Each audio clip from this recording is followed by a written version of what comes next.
Olá, eu sou a professora Francimar Paixão e hoje nós daremos continuidade à disciplina Deficiência Múltipla. Essa disciplina ela compõe a estrutura curricular da pós-graduação em Educação Especial Inclusiva do Instituto IESB. Anteriormente, nós abordamos sobre os conceitos de deficiência, as causas, algumas características, falamos ainda do diagnóstico e as ações interventivas acerca do tratamento da deficiência múltipla. Hoje nós abordaremos sobre a deficiência múltipla e a educação. Quando se fala de processo educacional de uma pessoa com deficiência, muitas vezes essa pessoa ela é de uma certa forma subestimada, uma vez que muitas pessoas acreditam que ela não é capaz de aprender. Então, essa pessoa, como toda e qualquer outra, independente da sua deficiência, ela pode se desenvolver e aprender. Para isso, ela precisa ser estimulada e levada em conta as suas limitações e suas potencialidades. Então, quando se fala de deficiência múltipla e processo educacional, nós temos que levar em conta alguns elementos, dentre eles o currículo funcional, que consiste em um instrumento de trabalho que seleciona as atividades diárias que fazem parte da vida da criança, que no caso que pretendemos que sejam desenvolvidas por ela da forma mais independente e autônoma possível. A partir dessas atividades sistemáticas, procuramos ampliar e desenvolver novas habilidades e aprendizagem. Então, o currículo funcional, ele vem justamente fazer esse crivo entre as atividades diárias que esta criança ou indivíduo já consegue fazer e a partir desta sistematização destas atividades é que nós vamos estar potencializando o desenvolvimento de outras habilidades e aprendizagens. Então, a finalidade do currículo funcional, na verdade, possibilita desenvolver as respostas adaptativas, ou seja, funções psicomotoras e intelectuais que permitem respostas condizentes com o meio social.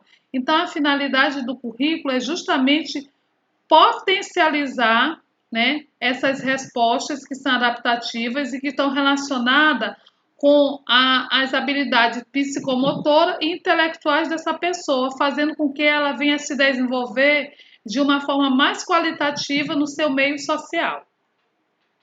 Então, dentre algumas funções do currículo funcional, nós temos a função de potencializar, no caso, no sentido de viabilizar a comunicação, a atividade de vida diária, né, que são as atividades que concernem o seu dia a dia, né, o seu cotidiano, orientação e mobilidade, que vem nos direcionar para a acessibilidade dessa pessoa em muitas situações, e o processo de aprendizagem escolar. Então, são essas as funções do currículo funcional. Então,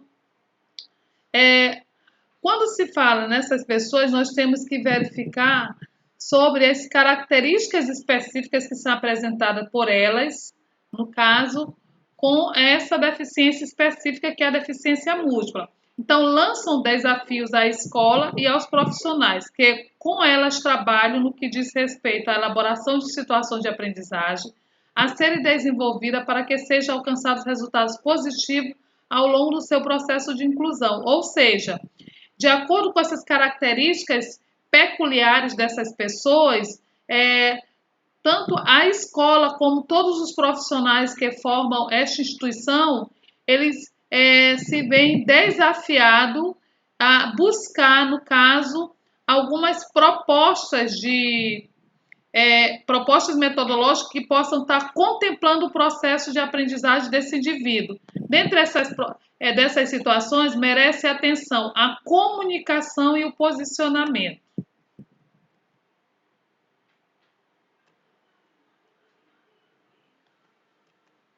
Então, quando se fala desses dois itens em relação a esses aspectos relevantes que vão garantir, né, a aprendizagem da pessoa com garantir ou viabilizar, na verdade, a aprendizagem da pessoa com deficiência, o aspecto do posicionamento e manejo apropriado de respeito que, além de prevenir as dores e complicações posturais, o adequado posicionamento do aluno permitirá que ele possa ouvir, alcançar os objetos e movimentar em todas as atividades. Ouvir, no caso, para aquelas pessoas que são ouvintes, tá? Então, o posicionamento e esse manejo, quer dizer, esse deslocamento, essa forma como essa pessoa se apresenta, no sentido do sentar, no sentido do levantar, do deitar. Então, essa questão do posicionamento vai facilitar justamente o processo de aprendizagem da pessoa, né? O outro elemento importante é a comunicação. Todas as formas possíveis de comunicação devem ser implementadas segundo as necessidades da pessoa com deficiência múltipla. Então, o que vai dizer qual o tipo, qual a forma, qual a maneira de comunicação que eu vou estar utilizando é justamente a necessidade específica e pontual daquela pessoa. Ela que vai conduzir a minha escolha para que venha facilitar no processo de aprendizagem. Então, outro elemento importante diz respeito sobre as necessidades, né, que vai, na verdade, vamos das necessidades às possibilidades das pessoas com deficiências múltiplas.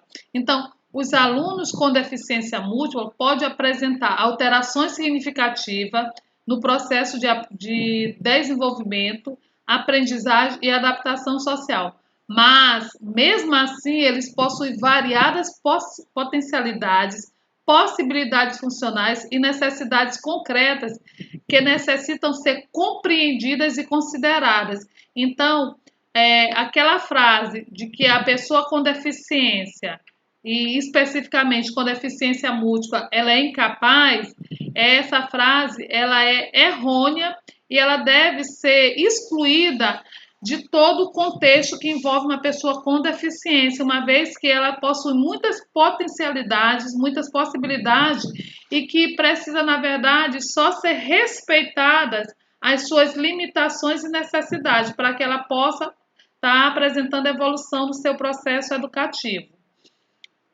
Então, quando se fala de processo educacional dessas pessoas, nós temos que levar em conta o que a Política Nacional da Educação Especial pontua sobre o processo inclusivo, né? E esse processo de inclusivo, ele se remete a este processo de aprendizagem também.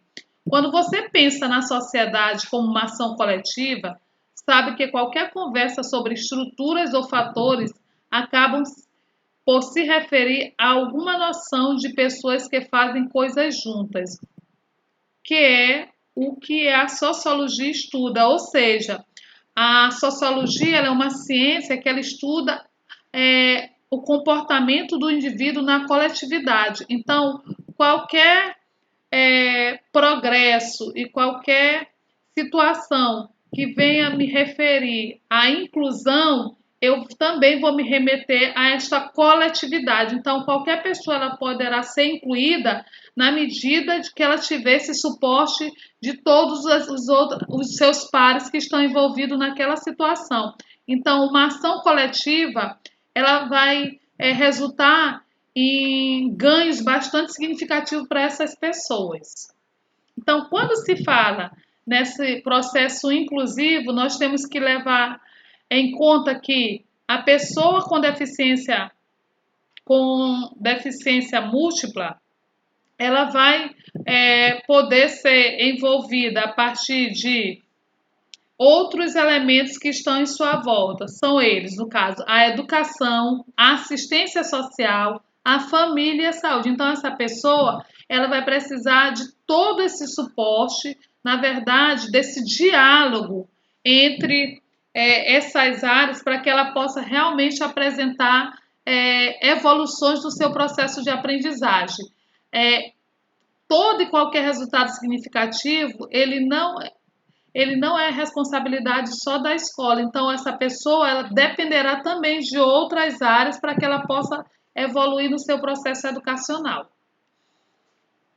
E a fim de que ela possa estar apresentando ganhos significativos no seu processo educacional, nós temos algumas áreas que vêm contribuir e que vêm viabilizar essas situações. Dentre elas, nós temos a tecnologia assistiva, que no caso é um termo utilizado para identificar todo o arsenal de recursos e serviços que contribui para proporcionar ou ampliar habilidades funcionais de pessoas com deficiência e, consequentemente, promover vida independente e inclusão. Então, a tecnologia assistiva é, é todo um conjunto, né, de objetos e elementos que vêm possibilitar essa ampliação dessas habilidades dessa pessoa, no caso, as habilidades funcionais dessas pessoas com algum tipo de deficiência. Então, qual é a função da tecnologia assistiva? Ela tem um caráter interdisciplinar que engloba produtos, recursos, metodologias, estratégias, práticas e serviços. Então, objetivam promover a funcionalidade relacionada à atividade e participação de pessoas com deficiências, incapazes ou mobilidade reduzida, visando autonomia, independência, qualidade de vida e inclusão social. Então, a função das tecnologias assistivas é justamente viabilizar formas para que essa pessoa ela possa ter o seu processo de autonomia, né, mais significativo por isso. É que ela possa ser uma pessoa independente, que ela possa ser incluída de uma forma, no caso, a partir de um suporte, no caso, de algum recurso, de alguma estratégia. Aí, dentre a tecnologia assistiva, ela apresenta algumas categorias ou tipo. Nós temos tecnologia assistiva que está voltada para auxílio da vida diária, voltada para comunicação suplementar e alternativa, recursos de acessibilidade para o computador, sistema de controle do meio ambiente, órtese e prótese, adequação postural, auxílio de mobilidade, auxílio para cegos e para surdos também. Nós vamos ver algumas imagens ilustrativas para nós entendermos melhor. Então, nós temos aqui alguns exemplos. No caso, para auxílios de vida diária e vida prática, nós temos algumas órteses, que no caso são um equipamento que é colocado na mão e vai viabilizar que essa pessoa ela possa manusear, no caso, o lápis e a colher aqui. Nós temos ainda alguns recursos aqui de acessibilidade do computador, que é justamente para que esse aluno, essa pessoa, no caso, ela possa ser incluída, quer seja no seu processo educacional, quer seja na sua vida profissional, a partir desses elementos, no caso, esses objetos que vão viabilizar esse manuseio do computador ou de qualquer outra TIC, se for o caso, até tem também para o celular. Aí nós temos aqui comunicação aumentativa e alternativa. Nesse caso aqui nós temos um conjunto de PECs, que são umas figurinhas específicas e que elas informam sobre o que esse indivíduo ele possa estar desejando, ele possa estar sentindo naquele momento. Temos ainda aqui um suporte para tesoura, que é feita uma adequação. Nós temos aqui um engrossador do lápis feito com uma bola, que no caso é um succionador de leite materno. Nós temos uma órtese aqui. Nós temos aqui também o alfabeto móvel, que a pessoa pode estar só clicando e montando os nomes. Aqui nós temos uma outra órtese, que é para o lápis, nesse caso aqui. E temos aqui também um suporte para a leitura, para as pessoas que não podem segurar os livros. Aí nós temos aqui alguns engrossadores para, no caso, para as pessoas que têm algum comprometimento, no caso motor. E aí nós temos para o barbeador, para uma escova de dente, para talheres e para lápis ou caneta. Nós temos aqui nesse exemplo aqui, algumas cadeiras, né? Nesse caso, nós chamamos de adequação postural, porque eles estão voltados justamente para aquelas pessoas que apresentam algum tipo de deficiência física, né? Nós temos uma cadeira de roda, uma cadeira, né, comum, feita essa adaptação postural, e temos uma cadeira escolar e outros objetos aqui também. Aqui nós temos também uma órtese que é feita de arame. Aqui nós temos um engrossador de lápis com borracha. No terceiro nós temos outra órtese, só que com borracha. Aqui nós temos uma tesoura com adaptador, engrossadores no caso aqui é brocha, pincel para cola. E aqui nós temos também um engrossador de lápis que foi visto anteriormente, né? Que é com aquela bola que serve para as pessoas tirarem o leite materno. Então, além desses elementos da tecnologia assistiva, um outro elemento que é muito importante é a comunicação suplementar e alternativa. Nesse caso aqui, a complementação suplementar e alternativa, ela é um recurso da tecnologia assistiva. Então, o que é a comunicação suplementar e alternativa? É uma área da prática clínica que se destina a compensar temporária ou permanentemente os prejuízos ou incapacidade dos indivíduos com severos distúrbios de comunicação expressiva. Então, a comunicação suplementar ou alternativa, ela vai viabilizar esse processo comunicativo de uma pessoa que tem alguma limitação, que pode ser temporária ou permanente. Então, nós temos, em relação à comunicação alternativa, no Brasil, nós encontramos aqui outras terminologias, né, que é a comunicação ampliada e alternativa, ou a comunicação suplementar e alternativa, que é a mais utilizada nos dias atuais. Então, comunicação aumentativa ou suplementar é toda comunicação que suplemente a fala. No caso, gestos, o que serve para suplementar essa fala? No caso, gestos, expressão facial, uma linguagem corporal, uma comunicação gráfica. Então, esses elementos eles vão suplementar a fala. Já a comunicação alternativa destina-se à pessoa sem fala ou sem escrita funcional ou em defasagem entre sua necessidade comunicativa e a habilidade de falar ou escrever. Ou seja, a comunicação alternativa, entre aspas, ela vai substituir a fala, uma vez que essa pessoa, ou a escrita funcional, uma vez que essa pessoa ela tem um comprometimento muito severo e ela não pode estar exercendo essa habilidade. Então, quando se fala de comunicação suplementar ou alternativa, nós temos alguns direcionamentos legais, dentre eles o artigo 205 da Constituição, que diz a educação como direito de todos, e a Lei Brasileira da Pessoa com Deficiência, no caso LBI, número 13.146, no artigo 27, ela contempla a educação constitui direito da pessoa com deficiência, assegurados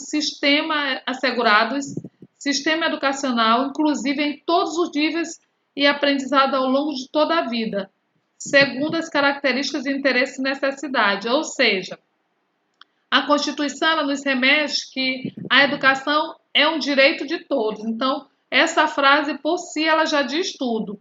E no caso da LBI, ela vem ratificar o que a Constituição diz, que a educação ela é um direito de todos e as pessoas com deficiência elas devem ser contempladas com esse direito, né? E desde da educação infantil até a idade escolar dessa pessoa em qualquer nível. Quando se fala de comunicação suplementar, nós temos o tipo de pessoas que essa tecnologia assistiva ela é direcionada. No caso, as pessoas com transtorno do espectro autista, as pessoas com deficiência intelectual severa e profunda, as pessoas surdo-cega, aliás, as pessoas com paralisia cerebral, as pessoas com deficiência múltipla, as pessoas com distúrbios graves de fala, dentre outros. Então, assim, o público, ele apresenta, como é que eu posso dizer? O público, ele é bem amplo, na verdade, que possa ser contemplado com a comunicação suplementar e alternativa. Vai depender muito da necessidade e da realidade de cada deficiência ou transtorno. E aí nós temos a finalidade da comunicação suplementar e alternativa. É justamente possibilitar a construção de novos canais de comunicação através da valorização de todas as formas expressivas já existentes na pessoa com dificuldade de comunicação. Foi o que nós falamos antes, que a comunicação ela vai justamente viabilizar esse canal interativo acerca da comunicação. E ela sempre vai levar em conta, considerar todas as formas expressivas que essa pessoa ela pode estar apresentando, tipo os sons, as expressões, os gestos corporais e faciais, dentre outros. A Vygotsky, ele nos diz o seguinte: não é a deficiência em si que traça o destino do indivíduo, mas o modo como a deficiência é significada. Então, quando se fala em processo educacional, nós temos que levar em conta, mais uma vez, que as pessoas, independente das suas limitações, elas têm condições de se desenvolver. Então, é a forma como eu encaro essa deficiência que vai limitar a pessoa e não a deficiência em si. Aí eu trago agora alguns tipos de comunicação suplementar e alternativa. Dentre eles, os cartões. Aqui nós temos os cartões. Logo ao lado nós temos alguns coletes, né, com as PECs. Nós temos as pranchas também de comunicação, que são com as PECs também. Nós temos os softwares, que são usados, são os programas de computadores. Nós temos aqui os vocalizadores, que são aparelhos que eles vêm com a imagem, que a gente toca neles e eles emitem as mensagens. E nós temos a Libras, a língua brasileira de sinais. Então, todos esses recursos, eles contemplam a comunicação suplementar ou alternativa e viabilizam essa comunicação entre as pessoas que têm limitações. Então, nós vamos falar um pouco agora dessa complementação suplementar alternativa para os alunos surdo-cego, ou seja, para as pessoas que também, além da deficiência física, possam ter essa outra deficiência, né, essa outra comorbidade. Então, quando se fala de complementação, comunicação, aliás, suplementar alternativa, para as pessoas cegas, nós devemos lembrar que precisamos aproveitar sempre todos os sentidos remanescentes da pessoa surdo-cega, pois eles serão fundamentais na aprendizagem e na comunicação. Então, algumas pessoas, elas possuem ainda alguns resquícios da visão ou então da audição. Então, isso deve ser levado em conta quando se fala nesse processo comunicativo deles, no caso. Aí nós temos alguns exemplos de recursos de comunicação. O sistema de comunicação para as pessoas surdo-cega é diferente, que pode ir desde o mais concreto, no caso, o uso de objetos de referência, que são os objetos concretos, ao mais simbólico, que são libras tátil, a escrita na palma da mão. Então, nós temos várias formas para que essas pessoas elas possam estar se comunicando. E para isso, nós precisamos levar em conta algumas adequações para esse público, e no caso, especificamente para o público, que são os estudantes com baixa visão, o tamanho da fonte deve ser levado em conta, o contraste, a iluminação, né? Aqui é o contraste que nós temos, e muitas vezes essas pessoas precisam de bengala para é, se locomover, né? Aí nós temos outras formas de recurso de comunicação suplementar alternativa para surdo cego. Os cadernos de comunicação, cadernos de receita, sistemas de calendário, objetos de referência, cartão com desenhos de contorno, cartões com desenhos, braille e desenhos de libras. Então, assim, é um repertório muito grande de recursos, mas que uma coisa que precisa ser lembrada, que esse recurso ele vai ser utilizado de acordo com a realidade daquela pessoa. Eu não vou poder escolher qualquer recurso de uma forma aleatória. Eu tenho que levar em conta a necessidade daquela pessoa. Por isso que nós chamamos de usuário, no caso, quem vai utilizar esse recurso. Por isso que é importante o diagnóstico para que seja feita várias sondagens para ver qual recurso que mais vai se adequar para a realidade daquela pessoa. Então, nós vamos outro esclarecimento que merece destaque. O tato é considerado a principal forma de obtenção de informações para o cego. Então, sugere-se que a discriminação tátil seja trabalhada e o tato seja treinado excessivamente na discriminação de diversos materiais, como diversos aspectos, tais como formas, texturas, pesos, todos esses elementos eles vão promover esse desenvolvimento tátil. Então, assim, precisa de um exercício contínuo para que essa pessoa ela possa desenvolver esse nível de percepção e sensibilidade. Aí nós trazemos aqui alguns exemplos de elementos que podem contribuir para o desenvolvimento da percepção, no caso do tato. É a tampinha de guaraná, chumbinho, que é aquela peteca, né? Um tecido, palha de bombril, o dado, uma moeda, sabonete, clips, borracha e lixa. A lixa é excelente recurso para potencializar essa área sensorial das pessoas. E aí nós temos outros recursos, os livros, né, no caso, em braille e materiais táteis. Aqui nesse caso é um mapa que a pessoa vai sensoriar para poder ela se localizar. Aí nós trazemos também agora algumas orientações pedagógicas.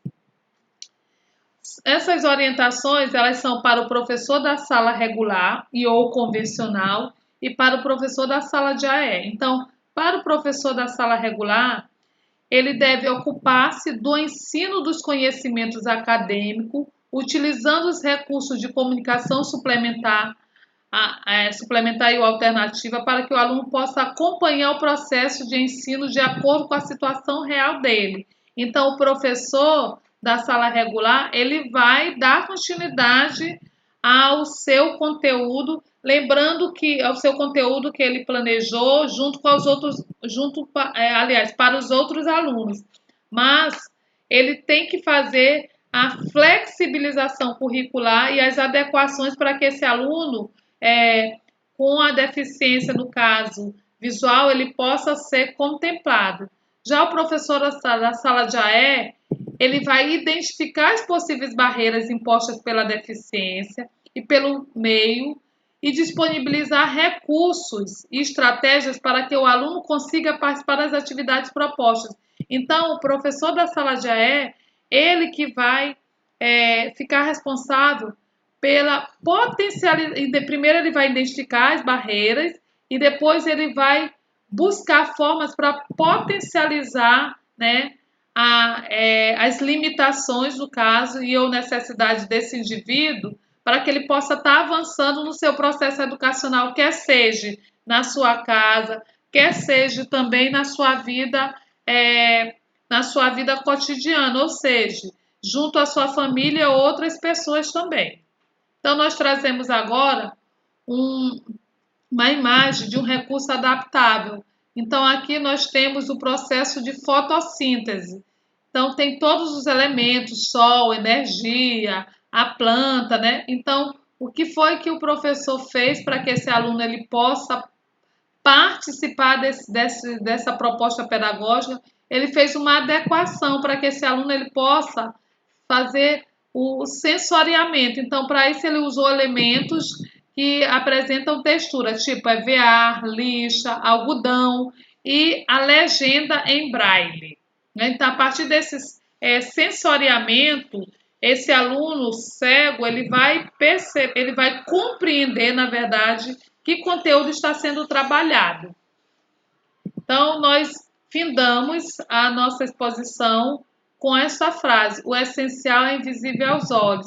Então, que as pessoas elas possam enxergar não com esse olhar da individualidade, mas com o olhar da coletividade. Muito obrigada e até a próxima.